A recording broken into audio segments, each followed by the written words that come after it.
EverybodyFight.com here with Andre SOG Ward. What's going on, man? What's up, brother? Happy to be here, man. Enjoying this cold weather? I love Philly. I'm not enjoying the cold, but I love Philly. Let everybody know what you got going on here. It's a new gym you're partnering up with. I've been partnered with EverybodyFights with Rich and George Foreman III.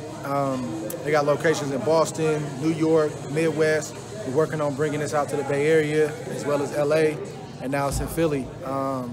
This is like, this is a one-stop shop, man. It's an opportunity to work boxing fitness, but also for amateur fighters, pro fighters. You can come here. There's real trainers here. Like I said, George Foreman III, he's fought professionally. Obviously, his father, George Foreman, taught him well. He knows the game, man. This isn't like some gimmick or something like that. I wouldn't be a part of something like that. So I feel comfortable recommending this place to anybody. Right. Well, you answered all my questions there. I was going to ask you about Oakland and Cali. Yeah. But as a businessman, now that you're retired, how do you describe yourself as a business? We've seen you as a fighter. How are you as a businessman? I'm trying to have the same tenacity, the same focus and the same work ethic. So, but I also know, I'm trying to be smart enough to know what I don't know. And I think that's the key. A lot of times I've learned that athletes, they want to put their name on stuff just to say that I'm a part of it, but they don't really know how it works. And I would rather not put my name on a lot of stuff and not be associated with a lot of stuff until I learn how it works and I know how my money's being spent and I know, how I can get a return on it. I'm also partnered with, I have a business with Ike's. It's like a Subway, but a lot better. Oh, nice. And it's in the Bay Area. We're getting ready to open up in a couple months. And also me and Marshawn Lynch, we got 2 stores that we opening up in Las Vegas, at Fashion Show and UNLV. So those types of things, man, are things that I was involved in when I was active and even more so now that I'm retired. And during the podcast, you were talking about fears coming into boxing or whatever.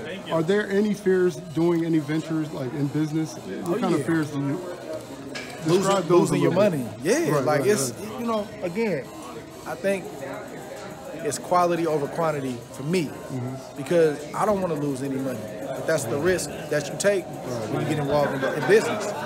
And again, I'm venturing into stuff that I may not fully know. So, of course, it's a fear there, You don't want to start investing in different things and you look up one day like, man, where's all my money at? How many times have we heard that story?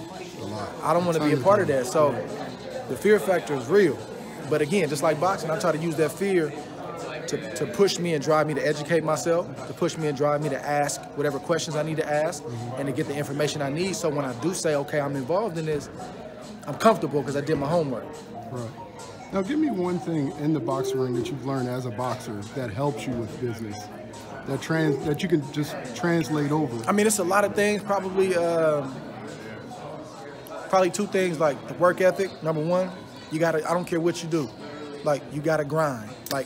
You gotta work, and then you gotta grind some more. That's how you're successful in life, in business, and obviously in the ring. And then sometimes you're gonna get hit in the mouth in business and in life. And either it's gonna be self-preservation, you're gonna run for the hills and try to figure out a way out of it, or you're gonna dig your roots in and dig your heels in a little bit more and say, man, let me try to find a way to make this work. So it's a lot of similarities, man, and that's what we tell the people that come through these doors. Don't be intimidated because you're not going to be a professional boxer. Everybody's fighting in some kind of way in life. Some people fighting for their health.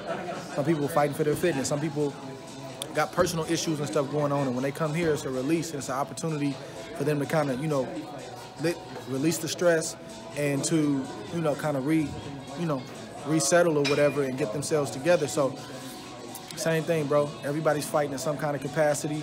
We're just trying to do our part, man, to give people an outlet, whether, again, you're a professional boxer, amateur, or just trying to make sure your fitness is on point.